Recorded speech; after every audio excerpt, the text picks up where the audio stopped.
reports. I think at the end of the day, there are people out there who look at and believe science, whether they consider Dr. Fauci to be at the helm of that. And then there are people that don't. And that's part of the problem here. And that's why we're still having, more than 2 years after the onset of this, a discussion, a debate, confusion, and anger about masks and mandates. You know, next time, Leslie, you should have the leaf blower literally in the room, and you could have that wonderful effect with your hair.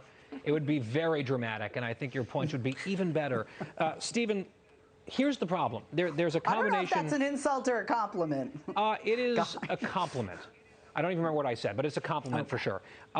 There's an arrogance-ignorance combination here with Fauci. I'm not calling him ignorant on science, although there are plenty of doctors who disagree with him on some of these scientific points. He seems to be ignorant on the Constitution and extremely arrogant when it comes to his view of science or exemplifying or personifying science, as he said before. Couldn't he just maybe stay in his lane and try to persuade people, if he thinks that they should be wearing masks on airplanes for whatever reason, if he doesn't believe that the filtration systems work or what have you, shouldn't he appeal to that and talk about why masks are a good idea as opposed to wading into the constitutional system of checks and balances as if, oh, what is this judge? Or this judge can't come in here and tell us what we're doing. Actually, yes, she can, right? That's our system. Well, it's absolutely the case that all who gain power are afraid to lose it, and Anthony Fauci is absolutely not immune from that. But you will find, if you kind of look into the public polling here, that he does enjoy a little bit of public support over the perspective that masks should be maintained on public transportation. It's the case as of at least March that Republicans and Democratic voters combined agreed up to 58% that masks should maintain in those sort of public transportation environments. Now, more Republicans actually feel that way than you might expect, and I think that that's sort of a twisted normalcy bias that you sort of see in play. But it's really, really bad politics, and it's kind of shocking to see play out that the Biden administration would punt it back over to the CDC to make this move for them, because they're going to be the ones who eat it in November when people are mad that they got their freedoms back and then had them taken away again. It's the same kind of effect that you see play out with social welfare and benefits. As soon as the government gives something, they can never get it back without looking like the bad guys. And the Biden administration and Democrats are going to be the bad guys here. Meanwhile, President Biden finding it more difficult by the day to keep his own party in line. Nervous Democrats in Congress increasingly speaking out against the impending repeal of Title 42, which we mentioned in the open. That's likely happening next month. That's when it's scheduled to happen. These Democrats rightly fear a border crisis morphing into a complete border meltdown. And it's no coincidence that a majority of the most vocal Democrats on this front are seeking re-election in November. Oh my, go figure. So will the White House actually listen to the party's concerns or push ahead on their own? All right, Leslie, it's rough out there for your party right now. The polls show that. We'll get into it with Tom Bevan in the next segment here, breaking down some of the numbers. A border crisis that is increasingly in the headlines and spiraling is probably not what the Democrats need at this moment, given everything else that's happening.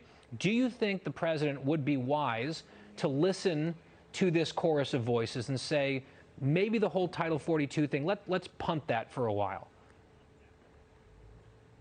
If he were just politically motivated. And now some people are going to laugh or shake their heads. I don't think that President Joe Biden is motivated by the polls or by, people who are up for re-election in districts that are a bit red or purple or in border states. But you have a good point, Guy. Politically, immigration is one of the top issues among both Democrats and Republicans, and we can add independents as well to that. And so people who are up for re-election, especially in these border states or the more red districts within their states, are concerned about that. But here's the bigger picture, all right?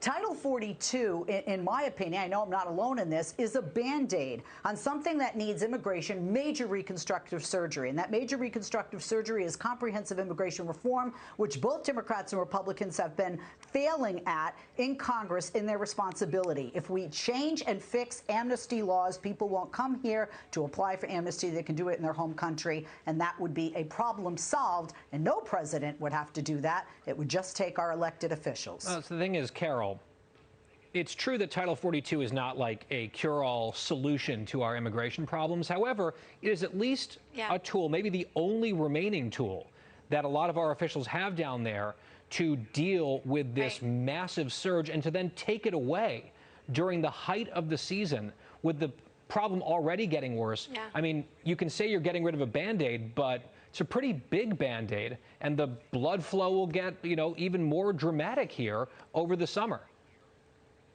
Right. Yeah, Democrats can't decide if COVID-19 remains a pressing enough concern to force 2-year-olds to wear their masks on flights or contained enough to allow illegal immigrants to stream into the country. And the politicized CDC seems to be making all the decisions at this point, and they want whatever the far-left activists want. I think it's a real problem for the Democrats, and it's politically a problem, and it's just a problem for the country going forward. What do we want to do here? Are we going to take control over our border, or aren't we? And yeah, it's a Band-Aid. I absolutely agree. It's not enough.